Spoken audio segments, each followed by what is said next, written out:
support available with selected packages. Call us today on 01923 333 111. There are roughly 153 million orphans worldwide. Every day, an estimated 5,700 more children become orphans. Alone, scared, and vulnerable. It's up to us to reach out to orphan children and show we care. Sponsor an orphan and give a child the best chance in life. Visit www.thehopeappeal.com.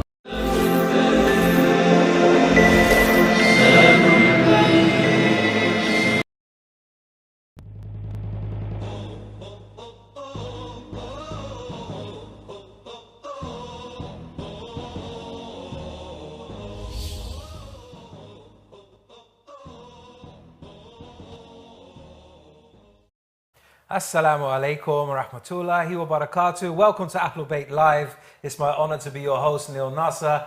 With you tonight, inshallah, we have weekly lively discussions on religious and social affairs. And today, alhamdulillah, is going to be an incredible topic. I am joined by two phenomenal people in our community, two sisters that really inspire in their own individual ways. We have Sister Sakina and we have Sister Wesen. Life coach and registered nutritionist. Did that the wrong way around. Alhamdulillah, assalamu alaikum to you both. Thank you so much for joining us. No worries. Thank you. So today's topic, dear viewers, is incredible. It's going to be called the Wellness Woman. We're going to be diving in the transformation on focusing on physical, mental and spiritual well-being, offering insights, challenges and triumphs of womanhood, inshallah. Get ready for this profound explosion of different topics, inshallah, to help the society and community at large. Sisters, are you both feeling okay? Yeah. Are you ready? I feel like this is going to be a very good show. Inshallah. Okay, inshallah. Shall we begin? Absolutely. Okay, so I'm going to kick off with a very generic question. What do we mean when we say the wellness woman from a very holistic standpoint? Should I go first? I was thinking about this earlier, and I think it means physical health, making sure a woman's mental health is good, and making sure a woman's spiritual health is intact as well.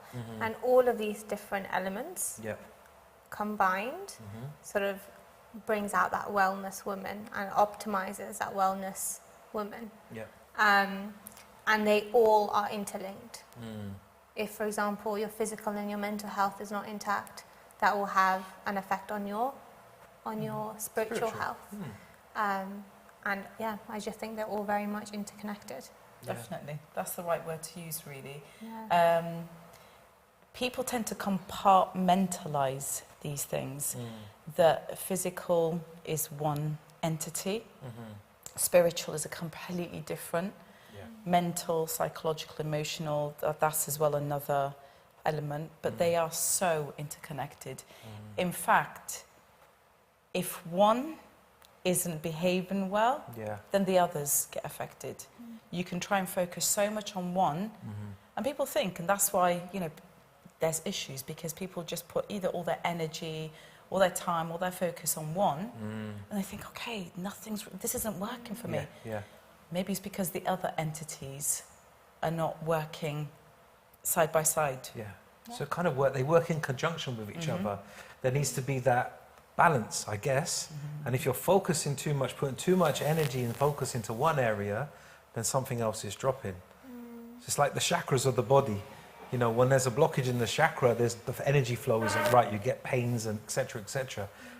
We've got to work hard to kind of unblock those chakras of the mind, the body, the soul, the spiritual, to connect everything together, almost to formulate that yin and yang. So there is that balance and continuation. Absolutely. SubhanAllah. Now, we have obviously registered nutritionists, and I'm going to come to you if you don't mind. You know, we talk a lot about emotional eating. Men and women, emotional eaters, but it's very common in women. What ways can we help to identify those signs of emotional eating? And are there any strategies to help us in those times? Yeah, I think number one is identifying that actually it's common. and you're not alone in it. Even I, like, as a registered nutritionist, sometimes go through emotional eating. But it's identifying the triggers and identifying your emotions. So for me, for example, I need to identify, when am I emotionally eating? Is it when I'm stressed? Is it when I'm anxious? Is it when I'm sad? You know, is it when I'm like really happy? Whatever emotion I attach to that emotional eating, first step is identifying where it's coming from and what that emotion is that drives that emotional eating pattern for you. Also understanding the symptoms around it. So for example, you suddenly have an urge for a specific type of food, and that, for me, for example, is chocolate. Right? So when I'm stressed out, I really like reaching out for the chocolate. Often, it actually, you know, it's related to your childhood as well. So I previously worked with a client very recently, and she said to me, we did some work, and we identified that she was reaching out for the chocolate in adulthood to help with her stress levels, because as a child, her grandma used to give her chocolate and it made her feel good. Wow. And there was an attachment there. Wow. Right? So we did deeper work to understand, okay, there's an attachment here, but actually how much chocolate are you having? How often you're having that chocolate? And then that's the work that needs to be done after that point. One of the other signs of emotional eating is you're just grabbing food, and even when you're not physically hungry. So you have two types of hunger. You have hedonic hunger and physical hunger. Wow. Physical hunger is when you're physically hungry, when your stomachs are growling. Hedonic hunger is when you're starting to eat for pleasure. Identifying the two is so, so important. Like when you're bored. Yes. Perhaps. Exactly. Finding something to do, Right. so you need to either fill your hands with something or just, occupy yourself. Exactly. So identifying, actually, for me, okay, Sakina, I'm not hungry. I might be eating for boredom, I might be stressed, but I'm not physically hungry. So fine, I might tap into that a little bit and have a little bit of a chocolate bar, but how often are you having that, and how much are you having as well? Another sign of emotional eating is actually not feeling satisfied physically after satisfying that craving. So after eating that chocolate bar, you're not full, right? And that's another sign of emotional eating. Strategies, mindfully eating. So again, doing self-talk. So I talk to my clients a lot about this.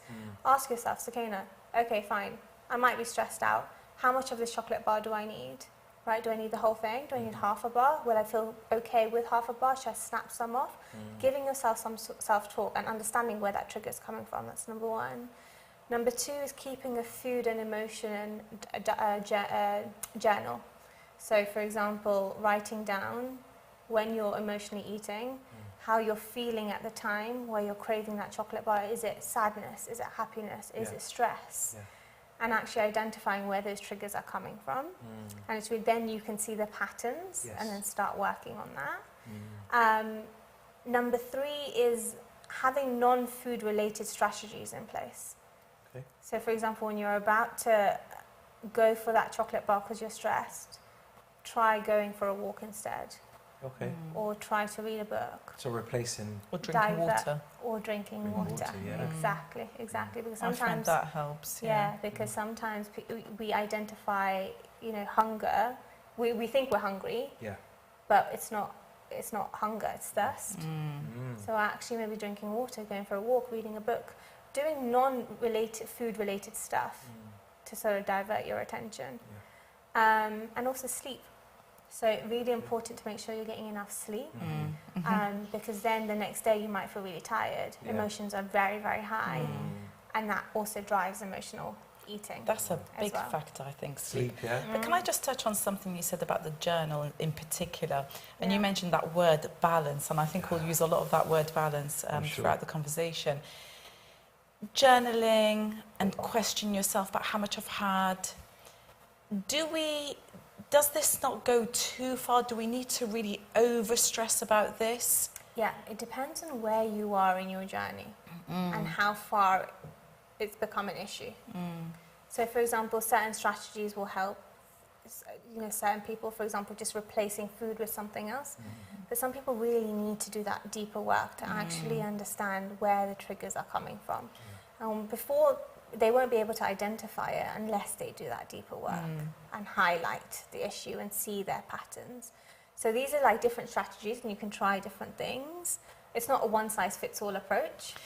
Because I've noticed this myself when I've kind of yo-yoed, and I've had children, mashallah, and quite a few of them. So, you know, my body weight, physique has changed over time. But and I do feel over the years that I've had some kind of love-hate relationship with food. Okay. Being an Arab, we love food and hosting and what have you. Yeah. It's more about, sometimes I used to think it was more about the actual food, but then I came to realise maybe it's just about the quantity, perhaps, more than anything. Absolutely. But anyway, I've experimented, you know, all these years. And I've come to a conclusion now that, in fact, appreciate food, rather than looking at it like it's your enemy, appreciate it, but with moderation, and but that takes time as well. Yeah. Sakina, that really takes a long time to really perfect. Absolutely. You know, but then eat without judging yourself and without feeling, this is bad, oh, this is naughty I'm having, you know, even if it's, I don't know, potato or, you know, carbs, for example, or, you know, something like comfort food, you know, this time of the year, for example.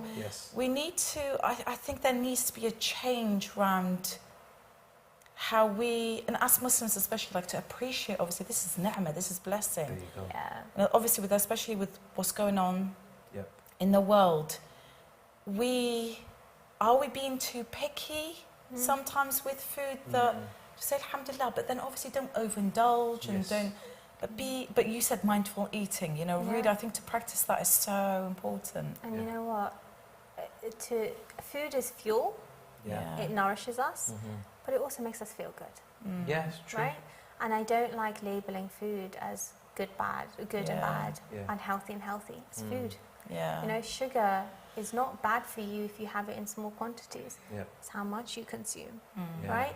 Carbohydrates is a very important food group that we must have in our diet every day to fuel ourselves. But again, it's how much we're having. So food is food, no matter what it is, but it's finding the balance that works for that individual and what their requirements are. But I agree with you, Akhi Neil, that women, and like what you said before, like women have more of a problem around, not a problem really, there's just more concern, isn't there? Why? Why do we have an issue with food, like generally, and then the knock-on effect of that is our bodies. Again, shapes of our bodies. Is that to do with dieting? image? Is that to do with what we're being shown, or what we buy into, or what we should look like? And you know, the models. You go in to buy an outfit, and the model that's wearing that outfit is a certain shape and the number on size that, 0. It's all numbers, isn't it? So then that makes it all relative, which plays into your mind, and then that can lead on to so many things: anxiety, depression, you know, all these things like bulimia and all these things, just poor mental health in total. So possibly, I mean, I'm not an expert, you guys are here as the experts, possibly that could be a trigger. That's why. But then why do men not really have that fixation on food? Some do, I'm sure. But why is... It's definitely more, it is common in men as well, but I think there needs to be a cultural shift in our society. You know, women are sort of looked down on and criticised for their body image a lot, right? You know, someone's too skinny, someone's gained weight, you know, and we've all gone through that. Even if you go to mosque sometimes, you get those comments. And then that has a knock-on effect on how we perceive food. Definitely. It breaks our relationship with food, and that leads to eating disordered habits. This is what I mean by that love-hate relationship. Yeah. You know, what you once enjoyed maybe as a young child or teenager when your metabolism maybe was faster. But then, I'll give you an example for me personally. When I had my first son, so he's now, mashallah, 9. Mashallah. After, he was only about 4 or 5 months old. And I got a comment unfortunately, from a close relative. And it really threw me off course. Yeah. You know, just after postpartum, still like early days. I'd gained a little bit of weight, nothing too drastic. Yep. And I think that's another area as well, postpartum weight shifting. Yeah. And I can remember just feeling really, really low because of it. Yeah. So I went on an extreme diet and exercise, restricting food, you know, certain food types, exercising 7 days a week to the extent that I became ill. I was nearly hospitalized, you know, even taking protein shakes and things, you know, taking things that I shouldn't have taken. Yes, yes. And that was a real wake-up call for me. Until, again, I started back up again. I enjoyed the gym, you know, I love lifting weights, so I still do. Yep. But I had to look into a more sustainable, long-term, realistic, as a mother of back then 4, you know, I had to find something that worked for me. And I realised that even though I lost the weight and I became physically fit and healthy and strong, I wasn't really happy. And I thought, again, like that's what I said, what am I missing? Yes. Yeah. Yeah. You know, my mental, my emotional health was down there. Yeah, Yes. there you go. You Because know? you're focusing on one area, like we were saying earlier on, you're not looking at the other, then you create this imbalance that's going on in the body. You know what? I wish we could have a whole show about mothers after giving birth. Yes. We will, Let's do inshallah. it. Let's do it. Next show. So important. You know, Inshallah. often people think that a mum needs to bounce back very quickly. I mean, you've just grown a whole baby, a whole human being within you. Yeah. You are going to gain some weight naturally, and that takes some time to come off. Of course. You know, and that's okay. And I think, again, going back to people at mosque, for example, I recently heard somebody tell me that she just gave birth less than 2 years ago, and somebody came up to her at mosque and said, "Oh, are you pregnant again? I can see a bit of a bump." And she went into a decline. Spiral, right? You know, it's not nice. It's not nice. And I think cultural shifts is so important. No one has the right to talk about anyone's body. No one, because you don't know what they're going to do after that comment. Exactly. You don't know But how you don't much. know what they're going through as well, that maybe, like you said, emotional eating. Yeah. So 100%. 100%. I remember when I was a certain weight a few years ago, I'd get comments to say, "You need to gain weight, you need to gain weight." Then I gained a bit of weight. I'm like, "Oh, you've gained too much weight." Oh, So, gosh. and at both levels, You can't win, can you? At both levels, I was very unhappy with my body. And it just goes to show that actually you need to look within and do that self-work, have self-compassion, and know that everyone's body is different. I said this in another show with you, Neil, that 60 kilos on me might look different to 60 kilos on you. That's right. exactly. You know? Yeah. And you need to understand your nutrition, you need to understand your body type. And at the end of the day, God's beautifully created us. Alhamdulillah. Right? And we're going to go through this journey. Exactly. And we're not going to be a consistent weight throughout all of our life. We're not. No, that's the reality. But that's an interesting point. We are not, and especially as women, Yeah? whether we have children Yep. or not. Yep. But having children obviously increases that fluctuation. Yeah. But yeah, I mean, you get to 25 and then your bones start doing things and your hips start getting wider because it's preparing you. You get to 30 and then you get to 40. And there's always changes. I'm not saying a man doesn't. No, you of know, I'm course. sure he does, but I'm not. You know, I'm not a doctor or No. you know, to know exactly what goes on. But there's, you know, there's physiological, biological changes that occurs. Definitely. And like you said, you know, whatever work stress, family stress, That's right. financial stress has a huge impact on our hormones. That's it, exactly. Allah subhanahu wa ta'ala has designed us in this way. So as our bodies shift, it's His ultimate creation. And He's done that for a reason. What surprises me is what you're saying. We're going to our centers, we're going to our mosques, our places of worship where we should understand the beauty, the rahmah of Allah subhanahu wa ta'ala, but yet we're getting comments that are quite negative. Yeah. So what are we understanding about our connection with Allah? You know, we should. Amir Mu'mineen says the tongue is very dangerous. Learn to control it. It's the biggest weapon. And how harmful that could be. We touched upon mental health, right? And how that can spiral. One comment can spiral down the road.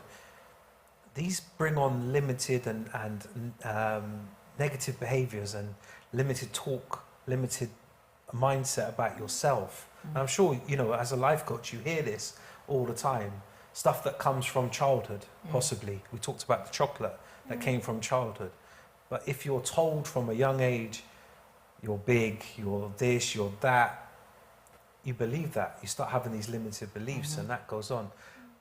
As a coach and as a nutritionist as well, when clients come to you with those kind of attributes that have come from first 2 trimesters, the first cycle of life, the first 7 years, how on earth are we supposed to help people and support people? Sister Sukaina touched on it, compassion, self-compassion. Yes. Really. Yeah. You have to do, I'm not a psychologist yet. Not yet. So, you know, talking back about your history, you know, to realise where the emotions are coming from, the feelings and the triggers. But moving forward here and now, and part of what I do with women is that self-compassion, self-love.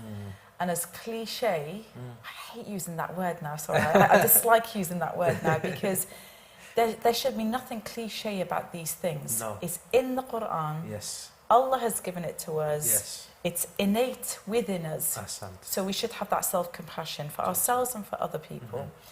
But yeah, that self-care, self-love, where, like you're saying, we are Allah's creation. That's it. We are divine products of Him. So if that's the case, then be grateful for what you have. And gratitude is a big thing as well, massive, isn't mentally it? and psychologically. But then you need to also be mindful, treat this body as a temple. There you go. You know, it is sacred. Sacred not just because you don't want to get fat, you don't want to get too skinny if you overeat or undereat, but it also helps with your function, your focus, your energy levels, and that affects, again, ripple effect on everything else that you do in life. Yes, indeed. So, alhamdulillah. So it's good strategies, definitely, and self-compassion, self-love is incredible. We were talking about it on another show, weren't we? How important self-love is and how to cultivate that within yourself. Yeah, I speak with clients, and I know you two are the guests, but I say make your mirror your best friend. Like, love yourself. How can you love others when you don't love yourself? You love who you are. Allah subhanahu wa ta'ala says in the Quran, it's closer than your jugular vein. It says, I'm closer than the lashes of your eye. You really think about that. What is closer than your jugular vein? Does that mean Allah is within us, around us, holding us, supporting us, guiding us? He wants the best for us? And we beat ourselves up over the small imperfections, but we don't realise the imperfections are our perfections. And I think it doesn't only affect us, but it could also affect future generations to come. Again, I've had clients where it's based on trauma from the past. So the mother had a way of looking and was dieting. That means that, you know, one of my clients literally experienced this, and she was saying that her mother wanted her to be a certain shape because she was a certain shape. Very restrictive dieting growing up. And then what happened is her 4-year-old looked in the mirror once and said, "Mom, I have fat on my hips." And she was like, that was the breaking point for me, because 4 I'm years like, old. 4 years old. She's like, I don't want to do what my mother did to me. But again, we don't know the past history. Where did that come from? Yeah, exactly. Was it somebody at mosque saying something that triggered that emotion? Right? And it can go down in generations to come if we don't actually acknowledge it. That's one thing that I promised myself, and alhamdulillah, with my children. Like, if you see a couple of my children, literally we call them number 10, but you know, they know the joke, you know, but like literally a pencil. One of them looks like that, and the other one is this. And I tell them, mashallah, mama, like, you know, they hear comments. Unfortunately, again, from certain close people, and you know, perhaps the odd comment here and there about you need to eat more, you need to just exercise more. You know, it's indirect, sometimes subtle. And I just like, you know, as long I'm feeding you, I'm your mother. Yes. Alhamdulillah. Yeah. I don't think my feeding is bad. You know, very wholesome, home-cooked food, what have you. Cultural food. Cultural food. Right. Again, maybe quantity, or maybe that's just how that child takes. You know, you said about everybody is different, even postpartum. Everybody takes on different, you know, postpartum, whether they gain weight or lose weight. So to the children, it's always been something, I don't even talk about it, to be honest, because it's not an issue. No. And I don't want them to see it as an issue. No. Alhamdulillah, we have food. This is a blessing. We thank Allah for it. Allah shall increase this sustenance. Eat, finish your plate. None of this like leftover, what have you. Finished your plate, alhamdulillah, end of story. It's not an issue. Simply about understanding your hunger cues at the end of the day as well. Yeah, right? that's right. Being mindful of that. Yeah. You can still enjoy everything, but even cultural food, people deem it as unhealthy. So especially in the South Asian community, probably the same in the Arab communities as well. You know that our food is unhealthy.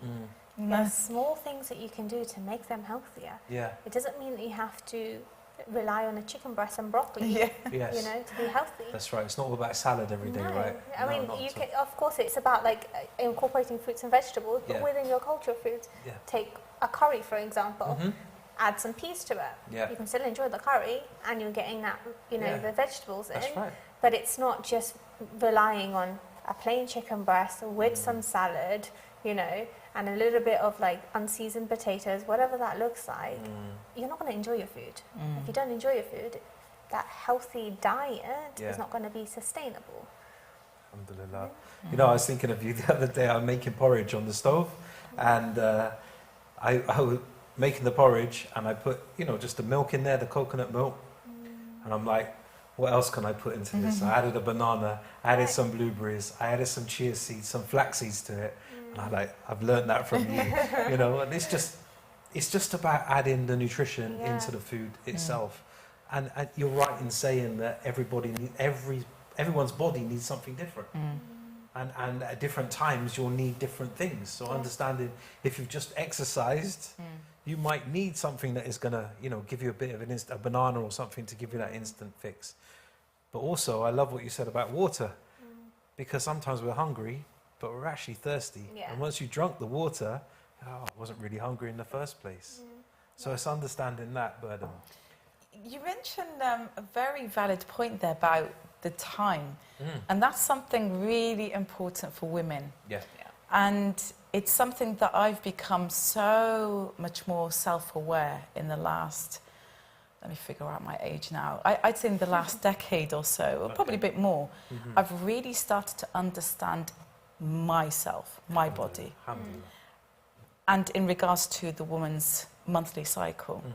So I can tell you, and I can pinpoint exactly what I'm craving, my mood, when to stay away, you know, what to eat, when to eat, how, but being mindful. So incorporating, maybe substituting healthier. But then when I feel like something, I will have that chocolate. I will fulfill that craving, you know? Within reasonable limit, you know? Because if you don't, what will happen is you'll restrict yourself, and then you'll see that chocolate bar at the side of the kitchen after a few days. Screaming your name. And then you won't have just that one. You're going to go for the second one, and the third one might have a cupcake because you restricted yourself. But if you satisfied the craving from the beginning, it would have been okay, right? But restriction, you know, if somebody tells you what to do, you're going to often do the opposite. There you go. Right? Yes. Same thing with your nutrition. Definitely. And this is why it's so important to educate not just women, not just girls I was going to say, but even women, because a lot of women don't know. Yeah, of course. And like you said about the triggers, we don't know. Sometimes I can remember when I was in my younger days, I used to have really bad skin at certain times of the month, and that used to irritate me.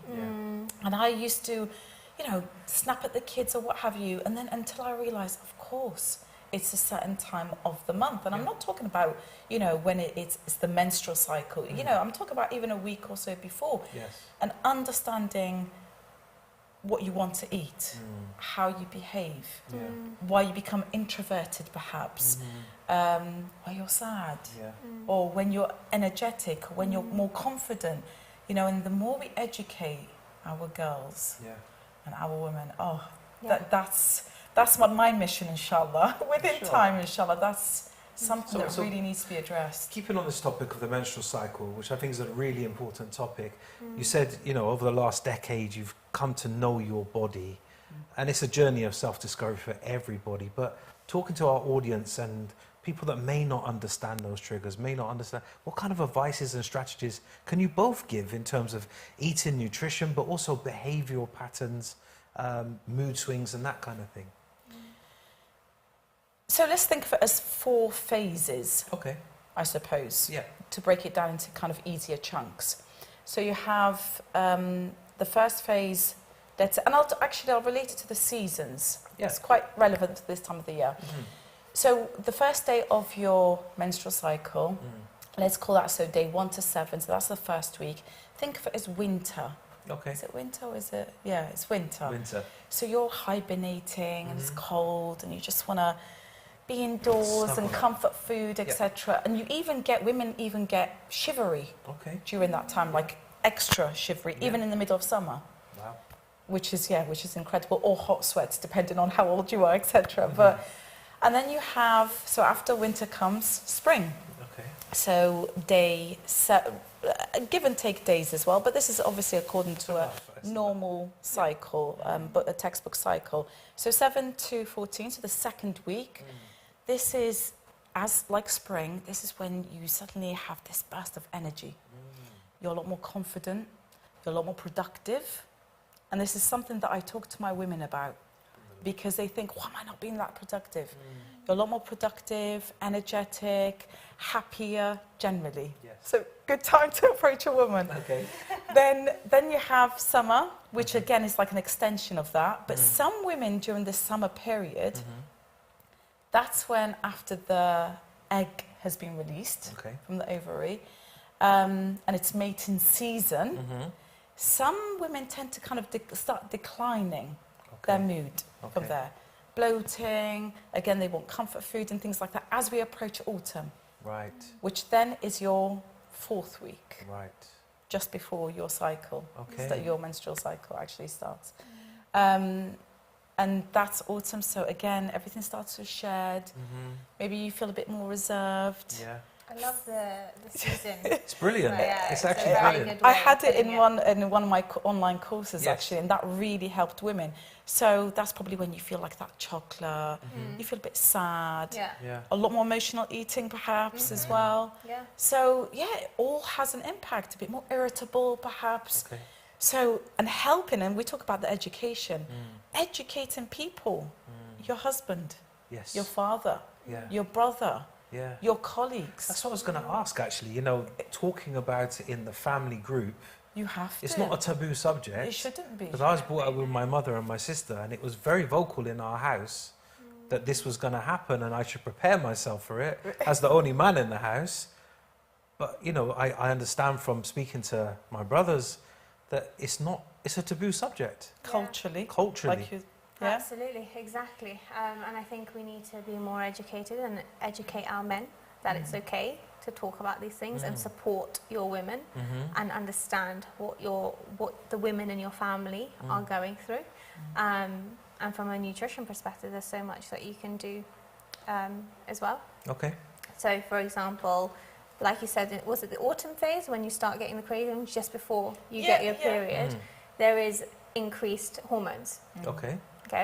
So naturally, what happens is your resting metabolic rate increases, which means just before you get your period, your calorie requirements increase. Right. Okay. So you get more hungry. So you want to eat more. You want to eat more. Now studies suggest Carbs, Exactly. Yeah. So studies suggest that it's carbs, Mm-hmm. fatty foods, Mm-hmm. and chocolate Okay. that women crave. Mm. And that's okay. Yes. You know, our body's going through a lot. Need it. You need yeah. it. Our hormones are changing, okay? And it's just understanding, tapping into self-awareness, mindful eating, how much you're having, okay? And it's just important to acknowledge that actually is very normal. Yes. You're not alone in it. Yeah. And just bringing it back to actually being a bit more self-aware. If, for example, you suffer from, you know, lack of sleep just before your period, try to cut down on the caffeine. Okay. Right, that's another one. Yeah. If you have, if for example, there's something else here I wanted to mention. Oh yeah, the magnesium. If for example you suffer from bloating, Okay. magnesium's really Magnesium. good. Okay, again, diet first approach. A lot of people tend to go for supplements straight away, but you can get a lot of these things Yeah. from the diet. So magnesium is found in nuts, spinach, whole grains, pumpkin seeds. Okay. Right, so getting it from your diet is really, really important. Interesting. Going for carbs, but what type of carbs? Complex carbs. So Okay. whole grains, for example, trying to opt for brown rice instead of white rice. Okay. Or if that's not possible and you really don't like it, instead of white bread, go for 50-50 bread. 50-50. Yeah, right? they have that in the Small shops. things. Yes. And it's honouring those cravings, but just thinking about how you can adapt it slightly to still support your health during that phase. Wow. Subhanallah. What about, and forgive my ignorance, what about lack of iron? Because you're going through that cycle, right? Yeah. And you're losing Steak, steak, meat, meat, yeah? Is But it meat? also Spinach and meat. Yeah, exactly. Spinach and meat. So also That sounds like my diet. I quite Yeah. like this. yeah, but also non-heme iron, which is basically plant-based Okay. iron sources, because that will help with PMS symptoms as well. Right. So things like fortified cereals, beans, pulses, nuts and seeds. Wow. They're all sources of non-heme iron, which is really important to have as Wow. well. But yes, it's important to still think about a balanced diet, but tap into the fact that it's normal to feel more hungry, and it's normal to want to eat that chocolate bar. Alhamdulillah. I'm not afraid to speak about these topics, and I think we need to speak about it more. In a world where social media plays such a havoc on what we should look like, how we should present ourselves, what we should be, how women should act, we need to be talking more, using our platforms to talk more about this kind of subject, about, it's okay. It's all right to be doing this. How do we start this kind of campaign? How do we spread the message more? How do we do it and break the cycles of this culture that gives this taboo? Yeah. That, oh my gosh, Neil Nasser just said, period, on TV. How do we break that? Exactly what we're doing today, right? Awareness, education. We have platforms that we can talk about it. Talking about it to, in discussion circles or in family gatherings or on a bigger platform like we are right now. Yeah. But it's all about awareness and spreading that word. Definitely. And it all starts at home, right, as well? Yes. Oh yeah, Yeah. for sure. Because we say society, but society consists of us Yes. individually. Society is us just collectively. Yeah. We talk about perhaps parental pressures or relatives' pressures, but they are society. So if auntie says something, then the other auntie says something negatively. That's society, and they're going to impact. And again, we say about this ripple effect. Yes. And then their children will probably have the same body issues, body dysmorphia, and they pass it on too. So it's about breaking those generational curses, so to speak, and start at home. And don't let these topics be taboo topics. Just openly, freely discuss it within the family, boys and girls. It's up to us to break those shackles, right? Those chains that have bound us for many, many years. I think we need to do it in so many ways. But I just want to touch on social media, because since the rise of social media in my lifetime, and I've seen this rise through the work that I do, it's causing so much harm in generations. What's the impact on women, and what damage is it causing to the female race? Oof, heavy. Yeah. It's a heavy one, right? I'm just thinking straight away hijab. Hijab, yes, let's do that. To be honest, because this is a debate that will just go on forever, isn't it? We've got 15 minutes left of the show. Just an FYI. But we will have a part 2, viewers. There will be a follow-up on this. I think I'm just going to bring my personal story into this again. Please. Because I have 3 teenage daughters who, alhamdulillah, wear hijab. And out of choice, can I add, they did so at, whatever age, 9, 10, out of choice. And honestly, touch wood, mashallah, alhamdulillah, like honestly, every day I'm so grateful because I didn't have to force them. I didn't have to tell them. Now people may say, yeah, but you're a role model, you wear the hijab, etc. Well, I didn't wear it as good as I think I do now, personally, back then, 10, 12 years ago. But I'm just so grateful that they chose to wear it. And I ask them sometimes, in the midst of all this, social media, like there's so much pressure. Yes. And my daughter, my eldest, she's 17 now, mashallah, and she gets asked a lot. And you could see the struggles, like with her friend, like certain acquaintances, in her environment. And I just think, like, wallah, bravo for you holding on to this, we call it in Arabic taj, this crown. Yes, that's right. Like, I ask her, how do you do it? I mean, I know I grew up in the UK, in a predominantly white area. I'm from Bristol originally, and I started wearing it when I was about 10. Out of culture, I think, more so, and fear. Okay. But they wear it, and I asked them, I actually asked them yesterday, individually, and the word that was repeated most was modest, from all 3 of them. And then they said, oh, I like it, it's nice. And I thought, interesting, it's nice. Wow. What a total It's making shift. me, and I'm just thinking, subhanallah. But again, like you mentioned about amongst social media and all this pressure, it's interesting if you've got the right mindset, how you can still overcome this pressure. Yeah, definitely. But with the right mindset. That's very important. But then I asked my daughter, sorry, before No, it's fine, honestly. Just something I thought about. I asked my eldest, she's very kind of straight to the point, direct. I asked her a while ago, I'll ask you guys actually, who generally speaks about a woman having to wear the hijab? Like in, lectures, who generally does speak? It's men, right? Just the men from my limited, I've only reverted to Islam a decade. I've never heard, I would say probably once, but the majority is men that are on the pulpit, the sheikhs, the sayyids would talk about it. So she's like, why is he speaking about it? Respectfully. Yes. Why is he speaking about it? Does he know what the real struggle that we have to go through? I guess only a woman would know the perspective of it. And it's usually I don't know what your encounters are personally, but it's usually a man who says, you have to wear the hijab, tuck that bit of hair in, or, your brother, maybe your father, maybe your husband, or whoever it may be. Yeah. Men. Respectfully again, do you know what it's like stepping out of your front door with a hijab in the West? Yeah. This jihad that we have to encounter, alhamdulillah, I'm happy I do. Yeah. But not everybody is happy doing it.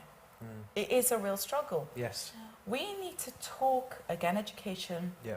We need to promote an open dialogue where we are speaking these people's language. Yes. 100%. A woman that's speaking in this this Reva, you don't know, whatever the situation, are you speaking her language? Yes, exactly. You and I know about communication in terms of life coaching. I'm sure you do this anyway as well. Communication is great. Yeah.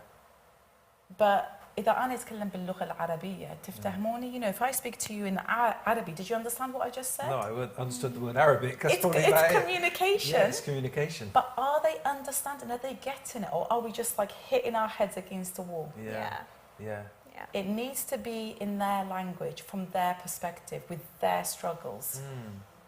It'd be an interesting case study to kind of, you know, speak to girls that have turned Balik and chosen to wear the hijab at that point and understand what their struggles are, especially in the West, and what they have to go through.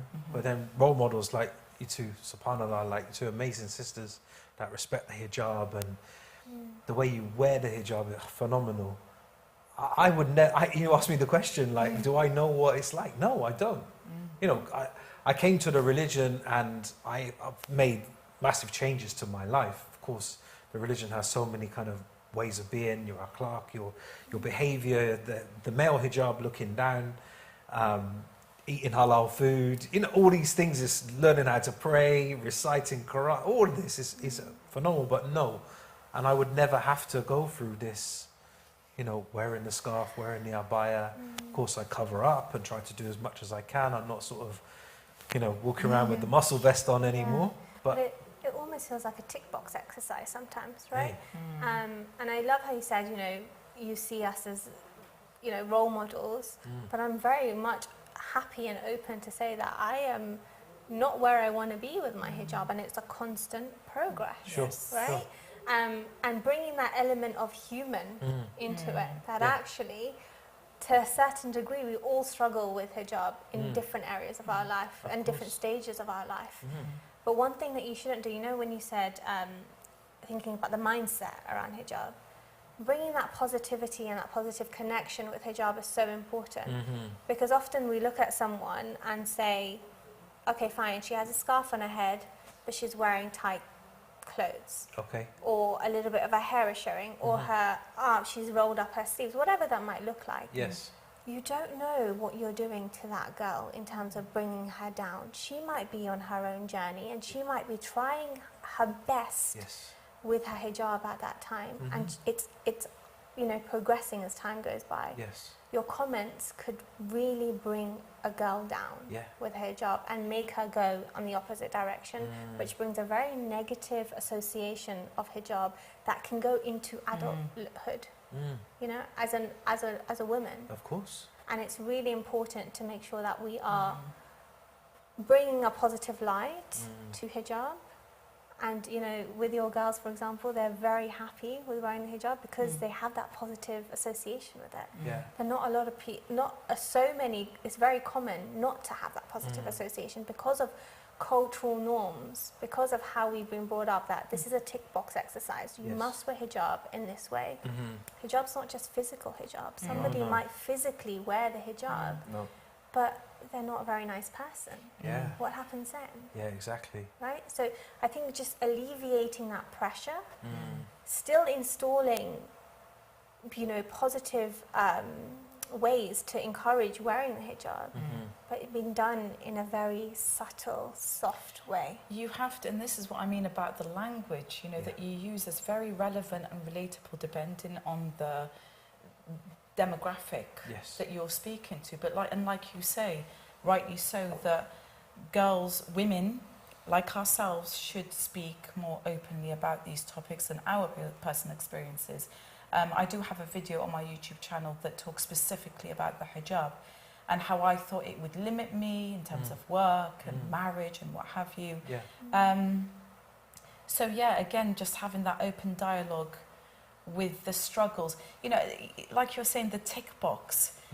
Yes, it's easy for somebody to turn around, maybe a male more so, to say, you need to wear the hijab. It says in the Quran. Well, you need to pray 5 times. Are you doing it religiously, consistently, on time, every time? That's a struggle. You know, for the newbie anyway. Of course. You know, and you don't know where that person is, that woman is on her hijab journey. It says to give sadaqah, you know, in the Quran. It says all sorts of things. Everybody's on their journey, and inshallah, it reflects badly on you as well. You said about if you're condemning somebody else for their hijab, it might bring her down, but it also reflects badly on you. And Allah will judge you accordingly for that as well. Well, He's the only judge, right? Allah is the only one to look at our struggles, knows what we're going through. and he's going to judge us at the end of the day. He knows that we're trying, and we knows we're on this journey. You know, alhamdulillah, I've just got married and I've got a stepdaughter now, just turning 13, and I see her, you know, alhamdulillah, she wears the headscarf, she wears the hijab, but I see the struggles, you know, of a young person, the things they have to go on a daily basis with her friend circle, going to school. Of course there's conflicts, of course there's things, you know, she's into horse riding. So going to the stables yesterday to watch her horse ride, and of course there's other children there not wearing a headscarf. And she's have to wear the headscarf and put the helmet on. So I see that inner struggle within that as well. So, you know, kudos to you. Alhamdulillah, you wear this crown. You know, from my point of view, you wear this crown. You walk out of here quite clearly. You can see you are Muslim. You know, I could walk out, take my jacket off. Nobody would even know. You're carrying the mantle of this. How does this social media, because I hear this thing being flown around, and we're short of time, but hijab influencers. Is that a thing? How do we begin to even break that down? Sakina's just taking a very deep breath there. That's a very big subject. Is it really? Yes, but again, you know, there's been a lot of influencers recently that have taken off the hijabs. Okay. And again, struggles of their own, but they're on big platforms, which shows the struggle. Yes. You know, I don't want to put down these influencers, but they are going through struggle. Yes.